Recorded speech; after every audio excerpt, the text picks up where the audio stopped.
Welcome to mega 9 TV. నా పేరు రహీం. ముందుగా హెడ్లైన్స్ చూద్దాం.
Breaking news. విజయవాడ దుర్గగుడి ఘాట్ రోడ్డును అధికారులు మూసివేశారు. అకాల వర్ష కారణంగా ఎలాంటి అవాంఛనీయ ఘటనలు జరగకుండా ఘాట్ రోడ్డును తాత్కాలికంగా మూసివేశారు. కనకదుర్గ నగర్ లిఫ్ట్ ద్వారా వీఐపీలను దర్శనానికి పంపిస్తున్నారు ఆలయ అధికారులు.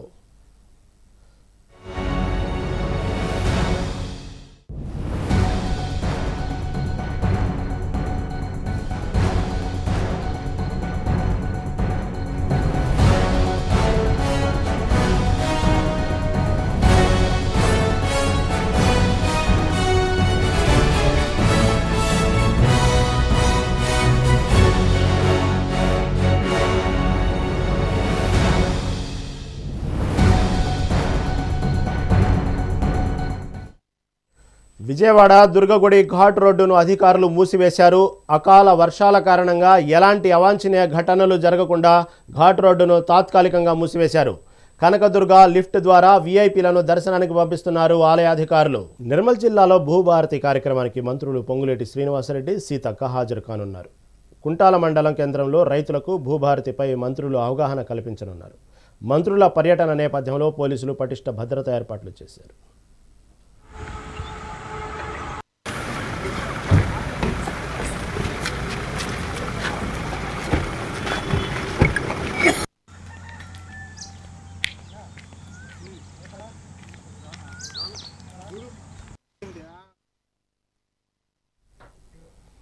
గుంటూరులో శుక్రవారం తెల్లవారుజామున కుండపోత వర్షం కురిసింది. భారీ ఈదురుగాలులతో కూడిన వర్షం పడటంతో పలు చోట్ల చెట్లు నేలకూలాయి.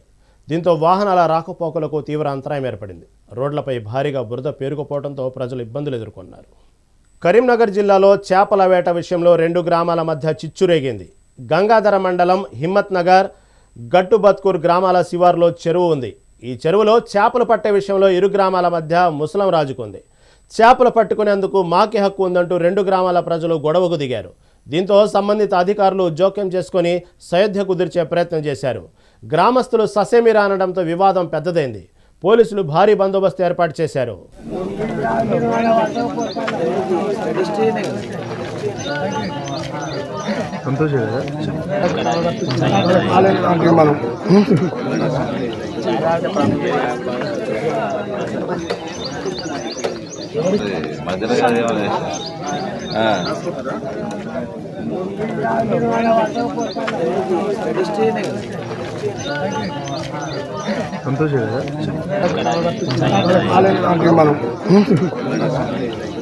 వైసీపీ నేత వల్లభనేని వంశీపై నూజివీడు కోర్టులో హనుమాన్ జంక్షన్ పోలీసులు పీటీ వారెంట్ దాఖలు చేశారు. వంశీ టీడీపీ ఎమ్మెల్యేగా ఉన్న సమయంలో నకిలీ ఇళ్ల పట్టాలు ఇచ్చారని కేసు నమోదైంది.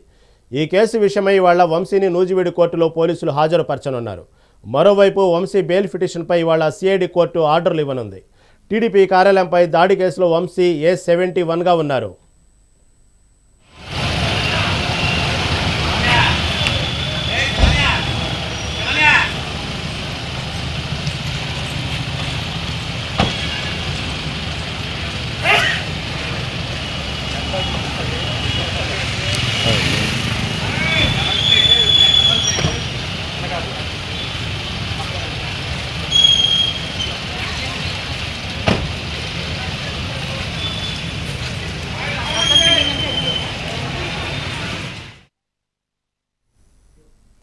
తెలంగాణలో సరస్వతి పుష్కరాలు కొనసాగుతున్నాయి.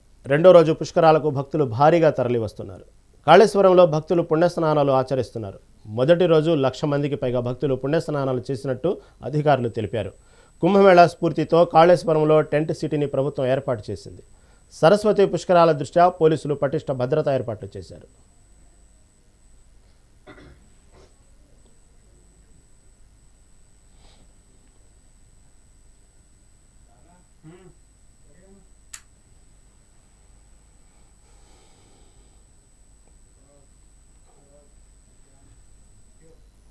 హైదరాబాద్ మెట్రో ప్రయాణికులకు చేదు వార్త. టికెట్ ధరలను పెంచుతూ ఎల్ఎన్టీ హైదరాబాద్ మెట్రో అధికారులు నిర్ణయం తీసుకున్నారు. కనిష్ట ధర 10 రూపాయల నుంచి 12 రూపాయలకు పెంచారు. గరిష్ట ధర 60 రూపాయల నుంచి 75 రూపాయలకు పెంచారు. పెంచిన ఛార్జీలు శనివారం నుంచి అమలులోకి రానున్నాయి. మిస్ వరల్డ్ 2025లో పాల్గొంటున్న మిస్ వరల్డ్ పోటీదారులు ఇవాళ మహబూబ్ నగర్ జిల్లాలోని పిల్లలమర్రిని సందర్శించనున్నారు. హైదరాబాద్లోని ఏఐజీ ఆసుపత్రికి వెళ్లనున్నారు. హైదరాబాద్లోని ఎక్స్పీరియం ఎకో టూరిజం పార్కుకు ప్రపంచ సుందరిమణులు సందర్శించనున్నారు.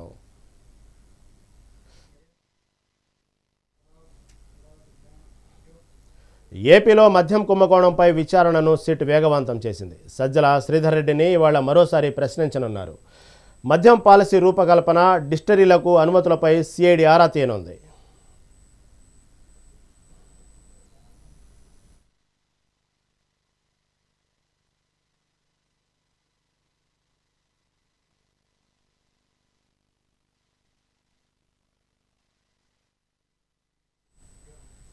కేంద్ర రక్షణ మంత్రి రాజ్నాథ్ సింగ్ ఇవాళ రేపు కచ్లో పర్యటించనున్నారు. భుజ్ వైమానిక దళ స్టేషన్ను రాజ్నాథ్ సందర్శించనున్నారు. నలియా వైమానిక స్థావరంలో జరిగే సమావేశంలో రాజ్నాథ్ పాల్గొంటారు. అంతర్జాతీయ సరిహద్దు భద్రతను రాజ్నాథ్ సమీక్షించనున్నారు. రేణిగుంట రైల్వే స్టేషన్ సమీపంలో ఉన్న ప్రైవేట్ హోటళ్లు, లాడ్జీలలో పోలీసులు ఆకస్మిక దాడులు నిర్వహించారు. తిరుపతి అడిషనల్ ఎస్పీ రవి మనోహరాచారి ఆధ్వర్యంలో జరిగిన ఈ దాడుల్లో 2 అనుమానిత మహిళలను అదుపులోకి తీసుకున్నారు. పశ్చిమ బెంగాల్కి చెందిన మమోని మండల్, నవితా మండల్ను అదుపులోకి తీసుకుని విచారించారు. వారి నుంచి 26 కేజీల గంజాయిని పోలీసులు స్వాధీనం చేసుకున్నారు. ఈ గంజాయిని ఒడిశా నుంచి కేరళకు తరలిస్తున్నారని గుర్తించారు. 2 మహిళలను అరెస్ట్ చేసి రిమాండ్కు పంపారు. నిన్న రాత్రి 9 గంటలకు ఎస్బీఎస్ లాడ్జ్ రూమ్ నంబర్ 2007లో ఉన్నటువంటి 2 లేడీస్ని, మమోని మండల్, నమితా మండల్ అనేటువంటి వీళ్ళిద్దరు వెస్ట్ బెంగాల్కి సంబంధించిన వాళ్ళు, పశ్చిమ బెంగాల్. అయితే వీళ్ళ దగ్గర దాదాపు 24.5 కేజీలు ఉన్నటువంటి గంజాయిని స్వాధీనం చేసుకోవడం జరిగింది. దర్యాప్తులో వాళ్ళు ఇంట్రాగేట్ చేస్తే వాళ్ళు ఈ గంజాయి ఒరిస్సా రాష్ట్రం నుంచి కేరళ రాష్ట్రానికి తీసుకెళ్తున్నారు ఎవరో చెబితే. సో దానిలో భాగంగా వాళ్ళు ఇక్కడ బ్రీఫ్ హాల్ట్ వరకు ట్రైన్ దిగి ఇక్కడ ఉండగా మాకు రాబడిన సమాచారం మేరకు దాడి చేసి అరెస్ట్ చేయడం జరిగింది. దర్యాప్తులో వీళ్ళు ఎక్కడి నుంచి తీసుకొచ్చారు, ఎవరికి తీసుకెళ్తున్నారు ఏమనే సమాచారం దర్యాప్తులో తేలుతుంది. కాబట్టి దీనిలో మా వాళ్ళు చేస్తున్నటువంటి దానికి అందులో ఎస్పీ గారు కూడా ముఖ్యంగా ఈ గంజాయి అంటే దానికి ఒక స్పెషల్ టీమ్స్ పెట్టడం జరిగింది. రెగ్యులర్ గా రిపీటెడ్ కూడా ట్రైన్స్ చెక్ చేస్తున్నాం, బసెస్ చెక్ చేస్తున్నాం. అదేవిధంగా ఎక్కడైనా హైడౌట్స్ ఉంటాయి, తాగేటువంటి ప్రదేశాలు ఉంటాయి, అవన్నీ కూడా రెగ్యులర్ చెకింగ్ లో భాగంగా చెక్ చేస్తున్నాం. గంజాయి రహిత జిల్లాగా మార్చాలనేటువంటి ప్రయత్నం మేమైతే చేస్తున్నాం. నిన్న రాత్రి ఆగ్నేయ బంగాళాఖాతంలో ఉపరితల ఆవర్తనం ఏర్పడింది. తెలంగాణలో ఈ రోజు రేపు మోస్తారు వర్షాలు కురిసే అవకాశం ఉందని వాతావరణ శాఖ వెల్లడించింది. తెలంగాణలోని 18 జిల్లాలకు ఆరెంజ్ అలర్ట్ జారీ చేసింది. 15 జిల్లాలకు ఎల్లో అలర్ట్ ఇచ్చింది. వాతావరణ శాఖ ఈ విధంగా అరిచిన తర్వాత గంటకు 50 కిలోమీటర్ల వేగంతో ఈదురుగాలులు వీచే అవకాశం ఉందని కూడా తెలిపింది. మరోవైపు నైరుతి రుతుపవనాలు చురుగ్గా కదులుతున్నాయి. మరోవైపు ఆగ్నేయ బంగాళాఖాతం దాని పరిసరాల్లో సముద్ర ఘట్టానికి 3.1 నుంచి 5.8 కిలోమీటర్ల ఎత్తులో ఉపరితల చక్రవాత ఆవర్తనం ఏర్పడింది. దీని ప్రభావంతో నేడు రేపు తెలంగాణలోని అన్ని జిల్లాలలో మోస్తారు వర్షాలు కురిసే అవకాశం ఉంది. సిపిఐ జాతీయ ప్రధాన కార్యదర్శి డి రాజా కీలక వ్యాఖ్యలు చేశారు. మోడీ నేతృత్వంలో దేశం సురక్షితంగా లేదని రాజా అన్నారు. భారత్కు ట్రంప్ సలహాలు అవసరం లేదని ఆయన తెలిపారు. ఇండియాపై ట్రంప్ పెత్తనమేంటి అని ప్రశ్నించారు. అఖిలపక్షం ఏర్పాటు చేస్తే మోడీ ఎందుకు రావడం లేదని మండిపడ్డారు. ఉగ్రవాదులకు మేము వ్యతిరేకం. పహల్గాములో ఉగ్రదాడిలో భారతీయులపై దాడి బాధాకరమని డి రాజా తెలిపారు. భారత్లోకి ఉగ్రవాదులు ప్రవేశించేంత వరకు కేంద్ర నిఘా వర్గాలు ఏం చేశాయి అని ఆయన ప్రశ్నించారు. Prime minister did not address the critical questions that people are asking. the country is asking how the terror attack took place. What was the lapse on our part? Whether there was lapse in getting intelligence input, whether there was lapse security arrangements, how the terror attack took place. After killing, how they left? No answer. Then ceasefire. What was the mediation done by Mr. Donald Trump, Prime Minister? Has no answer. He did not tell the people how the ceasefire was worked out, how the mediation was done. Nothing. Prime Minister evaded to answer all. మద్యం కుంభకోణంలో చట్టం తన పని తాను చేసుకోబోతుందన్నారు మంత్రి కొల్లు రవీంద్ర. సొంత మీడియాలో తప్పులు రాతలు రాయించుకున్నంత మాత్రాన నిజాలు అబద్ధాలు అవ్వని చెప్పారు. కుంభకోణం వెనుకున్న పాత్రధారులు సూత్రధారులను ఎవరిని చట్టం వదలదని స్పష్టం చేశారు. వస్తాయి ఎవరెవరు దీంట్లో పాత్రలు ఉన్నారో, పాత్రధారులు సూత్రధారులు ఎవరెవరు ఎక్కడ ఎంత దోపిడీ చేశారో మొత్తం కూడా బయటకు వస్తుంది. తద్వారా రేపు అసలైనటువంటి వ్యక్తులు కటకటాలు వెనక ఉండాల్సిందే. పీసీసీ అధ్యక్షుడు మహేష్ కుమార్ గౌడ్పై అనుచిత వ్యాఖ్యలు చేసిన మహిళా కాంగ్రెస్ అధ్యక్షురాలు సునీతారావును పార్టీ నుండి వెంటనే సస్పెండ్ చేయాలని కాంగ్రెస్లోని బీసీ నేతలు డిమాండ్ చేస్తున్నారు. ఇప్పటికైనా సునీతారావును ఓవర్ యాక్షన్ బంద్ చేయాలి, లేదంటే పదవులు ఇప్పిస్తా అని ఎంతోమంది దగ్గర డబ్బులు తీసుకున్న సునీతారావు బండారం ఆధారాలతో సహా బయట పెడతానని నాగరాజు గౌడ్, కోట్ల శ్రీనివాస్, కమల్ హెచ్చరించారు. దీనికి సంబంధించి కాంగ్రెస్లోని బీసీ నేతలతో మా senior correspondent Srinivas face to face. Reddy Goud అనే పేరుంటే చాలు పదవులు వస్తాయంటూ కూడా మహిళా కాంగ్రెస్ అధ్యక్షురాలు సునీతారావు సంచలన వ్యాఖ్యలు చేశారు. దీనికి సంబంధించి మనతో మాట్లాడడానికి కాంగ్రెస్ నేత నాగరాజు గౌడ్ ఉన్నారు. అన్న చెప్పండి, సునీతారావు వ్యాఖ్యల్ని ఏ విధంగా చూస్తారు? ఆమె అవుట్డేటెడ్ పార్టీ లీడర్ అయిపోయింది. ఆల్రెడీ గోషమ్మాల్ టికెట్ ఇస్తే డిపాజిట్ రాకుండా చేసుకున్నటువంటి వ్యక్తి. ఈనాడు మహిళా కాంగ్రెస్ అధ్యక్షురాలు పోస్ట్ పోతుందనేటువంటి ఒక చిన్న, అంటే యాక్చువల్లీ కొత్తగా పీసీసీ అధ్యక్షులు అయినప్పుడు తప్పకుండా అనేక మంది పదవులు కూడా పోతాయి, కొత్త వాళ్ళకు మళ్ళీ అకామిడేషన్ జరుగుతుంది. ఆమె రెన్యువల్ కాదు అని చెప్పిన ఇన్ఫర్మేషన్ ఆమెకు వచ్చింది కనుక ఎవరికో ఇస్తారు నా పోస్ట్ అంటే ఇది గాంధీ భవన్లో పోస్టులు కానీ కాంగ్రెస్ పార్టీలో ఎవరికి కూడా పర్మనెంట్గా ఉండవు. గత పీసీసీ అధ్యక్షులు మారిన తర్వాత ఖచ్చితంగా పోస్టులు పోతాయి. ఆమె రెన్యువల్ కావాలని అడిగింది. తర్వాత ముఖ్యమంత్రి గారికి పోయేసి డైరెక్టు నాకు ఎమ్మెల్సీ కావాలని అడిగింది. పార్టీ లైన్లు ఎమ్మెల్యేలుగా నిలబడినటువంటి వ్యక్తులు, ఎంపీగా నిలబడినటువంటి వ్యక్తులకు రెన్యువల్గా వేరే కార్పొరేషన్స్ కానీ ఎమ్మెల్సీలు కానీ ఇవి కూడా ఇవ్వద్దని చెప్పి పార్టీ లైన్ తీసుకుంది. ఆమె అనేక రకాలు కూడా ప్రయత్నం చేస్తుంది ఒక 1 year నుండి, ఎక్కడ కుదరట్లేదు. అందుకే ఇప్పుడు ఏమంటుంది, ఒక రెడ్డి ఉన్న గౌడ్ ఉంటే మాత్రమే వస్తుందని చెప్పి మాట్లాడుతుంది. కనుక ఆమెకు పార్టీలో ఉన్నటువంటి ఇన్ని రోజులు కూడా సరే పోనీ అని ఆమె మీద ఒక మహిళ ఉంది కనుక అధ్యక్షురాలు ఉంది పోనీ అనుకున్నారు, కానీ ఆమె మీద విపరీతమైన కంప్లైంట్లు వచ్చినాయి రాష్ట్ర పార్టీకి అనేక మందికి. ఆ కంప్లైంట్లు మొత్తం కూడా రేపు తీసి పార్టీ నుండి సస్పెండ్ చేయడం తర్వాయి భాగం ఉంది. ఆమె కనుక తప్పకుండా పార్టీ నుండి సస్పెండ్ చేస్తాం. ఆమె చేసినటువంటి అవినీతి పార్టీ విత్ ఇన్ ద లైన్లో ఉన్నటువంటి పార్టీ జిల్లా అధ్యక్షులని, మహిళా కాంగ్రెస్ అధ్యక్షులను ఏ విధంగా ఇబ్బంది చేసిందో అది కూడా పార్టీ అధిష్టానానికి ఇస్తాం. అంటే మీరు ఒకటన్నారు, అంటే ఒకసారి ఎన్నికల్లో పోటీ చేస్తే మళ్ళీ ఛాన్స్ ఉండదని చెప్పేసి పార్టీ అది సిద్ధాంతం అన్నారు. కానీ పోటీ చేసిన వాళ్ళకి కూడా మళ్ళీ రెండవ దఫా కూడా అవకాశం ఇచ్చారు. నాకెందుకు ఇవ్వరు, నేను ఇప్పటికే రికార్డు స్థాయిలో 1,16,000 మెంబర్షిప్ చేసిన మహిళా ప్రతినిధులకు సంబంధించి నాకెందుకు ఇవ్వరు అని ఆమె డిమాండ్ చేస్తుంది.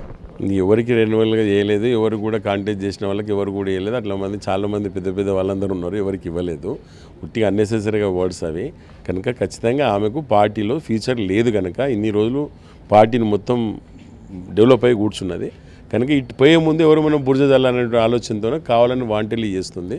ఆమె ఎవరో కింది వాళ్ళకు, మా మహిళా కాంగ్రెస్ వాళ్ళకు సిన్సియర్గా నాకు కార్పొరేషన్లో పదవులు కావాలని చెప్పి సిన్సియర్గా అడగట్లేదు. ఆమెకు ఏదో భయపడి ఇట్లా ఈ విధంగా మాట్లాడితే పిలిపించుకొని మాట్లాడి నాకేమైనా ఇస్తారేమనుకుంటారు కనుక ఆ విధంగా పార్టీ లైన్ దాటి మాట్లాడింది కనుక మేము ప్రత్యేకంగా డిమాండ్ చేయడం కూడా క్రమశిక్షణ కమిటీ చైర్మన్ చిన్నారెడ్డి గారికి మరియు పార్టీ అధ్యక్షులు మహేష్ అన్నకు మరియు రేవంత్ అన్న గారికి ముగ్గురు కూడా మేము ఒకటే చెప్తున్నాం, పార్టీ నుండి సస్పెండ్ చేసి పైకి పంపమని చెప్తున్నాం. ఆమె ఇంకో విషయాన్ని ప్రస్తావిస్తుంది, ఏదైతే మహిళా నేతగా నేను కష్టపడ్డా, నన్ను కావాలనే పీసీసీ అధ్యక్షుడు మహేష్ కుమార్ గౌడ్ కుట్రలు చేసి బయటికి పంపాలి పార్టీ నుండి అని కూడా అంటుంది. మరి ఇంకోవైపు ఏంటంటే ఇంట్లో 2 పదవులు ఉన్నాయి, మరి నాకెందుకు ఇవ్వరని కూడా డిమాండ్ చేస్తున్నారు. కుట్ర చేసి పంపించడానికి పెద్ద ఆమె లీడర్ కాదు, పెద్ద ఏమంటారు జాతీయ నాయకురాలు కాదు, లేకపోతే ఆమె 2-3 సార్లు ఎంపీగా నిలబడ్డది లేదు, ఎమ్మెల్యేలు గెలిచింది లేదు, ఒక రాష్ట్ర మంత్రి చేసింది కూడా కాదు.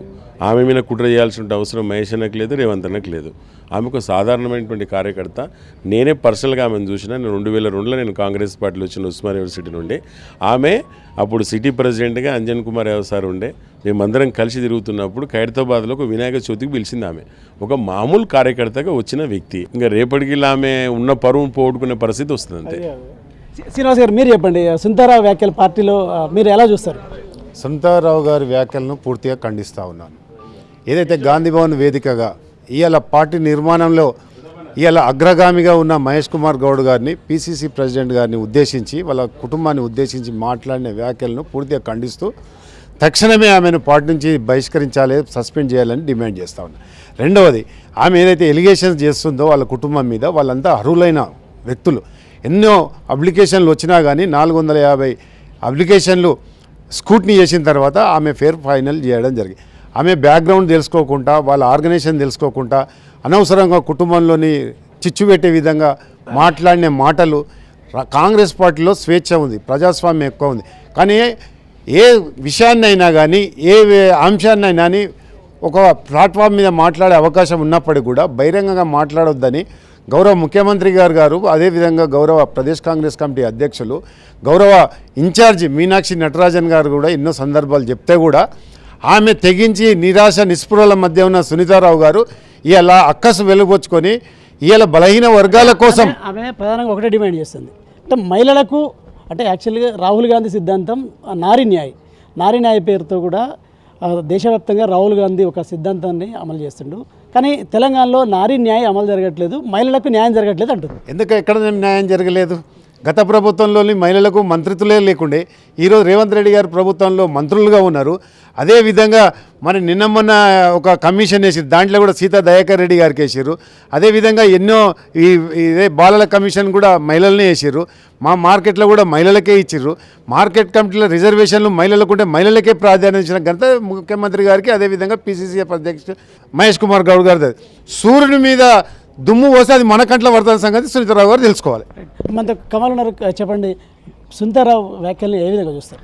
పార్టీ ఏ వ్యక్తులకు అవకాశాలు ఇస్తుందో ఆ వ్యక్తుల యొక్క పనితనాన్ని గుర్తించి గమనించే ఇస్తుంది, అంతే తప్ప వ్యక్తిగత ఎజెండా అంటూ పార్టీకి ఏముండదు. పార్టీ లైన్లో పనిచేసినటువంటి వాళ్లకు ప్రథమ అవకాశం ఉంటుందన్నట్టు నేను చెప్తా ఉన్నాను.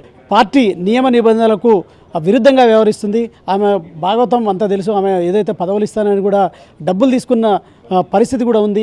మా దగ్గర పూర్తిగా ఆధారాలు ఉన్నాయని కూడా బీసీ నాయకులు చెప్తున్న పరిస్థితి. కెమెరామెన్ శ్రీకాంత్తో శ్రీనివాస్, మెగానైన్ టీవీ, హైదరాబాద్. నెహ్రూ యూనివర్సిటీ అభివృద్ధికి కేంద్ర ప్రభుత్వం నుంచి సహాయ సహకారాలు పూర్తి స్థాయిలో అందిస్తే యూనివర్సిటీని మరింత తీర్చిదిద్దుతామని జవహర్లాల్ నెహ్రూ టెక్నాలజికల్ యూనివర్సిటీ ఉపకులపతి కిషన్ కుమార్ రెడ్డి అన్నారు. ప్రస్తుత టెక్నాలజీకి అనుగుణంగా విద్యార్థుల సామర్థ్యాన్ని పెంపొందించేందుకు అవసరమైన కొత్త కోర్సులను కూడా అందుబాటులోకి తెచ్చే ఆలోచనలో ఉన్నామని తెలిపారు. We can take the university, move ahead with your all support. We are planning to have every month one meeting, this kind of thing.